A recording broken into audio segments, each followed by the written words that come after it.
साथ मौजूद है हमारे साथी विभू पटेल। विभू, लगातार हम देख रहे हैं कि गुजरात में भी कोरोना का कहर बढ़ता जा रहा है। आपसे अभी ताजा डिटेल्स चाहेंगे।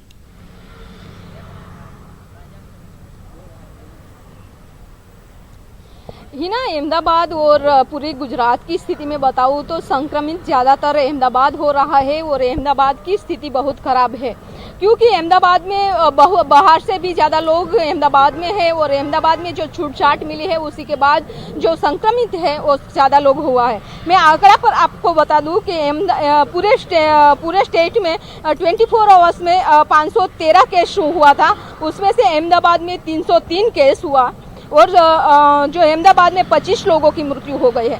आज तक अहमदाबाद में 1300 जितने लोगों की मृत्यु हो गई है और पूरे गुजरात में 22,000 जितने संक्रमित लोग हुए हैं।